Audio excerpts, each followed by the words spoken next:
విద్యార్థులకు నా హృదయపూర్వక నమస్కారాలు తెలియజేస్తున్నాను. ఆశీస్సులు తెలియజేస్తున్నాను. 83లో నేను ఇప్పుడు యూపీ స్కూల్లో ఉన్నది. ఇక్కడ యూపీ స్కూల్లో ఉన్నప్పుడు నేను 83లో ఇక్కడ జాయిన్ అయ్యాను. ఇక్కడ జాయిన్ అయ్యి 86, 87 10th క్లాస్ ఫస్ట్ బ్యాచ్ అయిపోయింది. పరీక్షలు రాసి అంతకుముందు 85, 86 9th క్లాస్ వరకు ఇక్కడ చదివారు. వాళ్ళకి 10th క్లాస్ పర్మిషన్ అనేటటువంటి రాలేదు. ఆ పర్మిషన్ రాకపోవడం వల్ల ఈ పండుగ స్కీమ్ వాళ్ళకి వెళ్ళి అక్కడ పరీక్షలు రాశారు. ఇక్కడ నేను 6th క్లాస్ నుంచి 10th క్లాస్ వరకు అంటే ఉంది కోటేశ్వరం అండి 86, 87 ఫస్ట్ బ్యాచ్. ఆ ఫస్ట్ బ్యాచ్ వరకు నేను సోషల్ స్టడీస్ ఆ రోజు టెస్ట్ ప్రిపేర్ అవ్వడము, నోట్స్ తయారు చేసుకోవడం, ఆ నోట్స్ క్వశ్చన్స్ వాళ్ళు చేసేవాళ్ళు. అప్పుడు ఆ రోజులో అప్పుడు 87 మార్కులు సోషల్ స్టడీస్లో వచ్చి అంటే చాలా హైయెస్ట్ మార్కులు.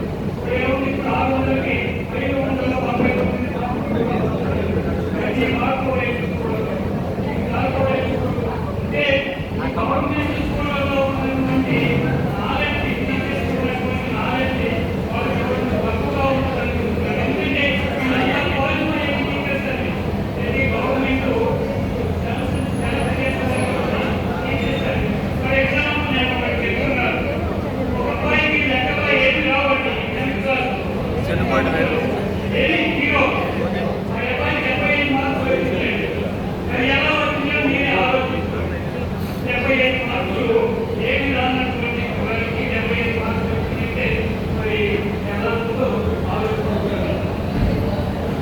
ఇకపోతే ఇక్కడ అంతా బాగానే కష్టపడి చదివించామండి. అప్పుడు టీచర్స్ కూడా తక్కువగా ఉండేవాడు. నాకు గవర్నమెంట్ జాబ్ వచ్చేసరి 84 మాతోటి కోర్సు పదార్థాల కొరకు ఇక్కడ పనిచేసేవాడు. శాస్త్రాల వరకు మేమంతా తరువాత 86 చివరిలో సుబ్బారావు గారు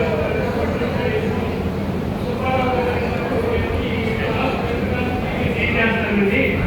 మీరు రెస్ట్ తీసుకున్నాను చేసుకోవాలన్నది వాళ్ళకి హ్యాపీగా ఎగ్జామ్స్కి వెళ్ళారు. మనకి సాటిస్ఫాక్షన్గా ఉందండి. కాకపోతే నేను చెప్తున్నాను స్కూల్ పెట్టుకోండి అందరూ కూడా. ఇప్పుడు ఒక తండ్రి బయటకు వెళ్ళడానికి చూసుకుంటున్నాడండి. అలాంటి సమయంలో కొడుకుపెట్టాడు. కొడుకొచ్చి నాన్న అన్నాడు. వల్ల నాన్న అన్నాడు. ఏం కాదు నేను రసాయన ప్రయత్నిస్తున్నానండి అన్నాడు. నా అమ్మాయితోటి నా జీవితం అంతా కూడా ఊహిస్తున్నానండి, ఊహిస్తున్నానన్నా అని చెప్పారు. ఏమనుకున్నావు ఏంటంటే నేను ఒక జాబ్ పడ్డాను. ఆ జాబ్ పట్టిన తర్వాత ఆ అమ్మాయిని పెళ్లి చేసుకోవాలి. తర్వాత నేను ఒక మంచి ఇల్లు కట్టుకోవాలి. నాకు ఒక బెడ్రూమ్, నా పిల్లలకు ఒక బెడ్రూమ్, ఇంట్లో పెంచుకునేటటువంటి ఒక రూమ్ ఇలాంటివి ఏర్పాటు చేసుకోవాలి అని చెప్పాడు.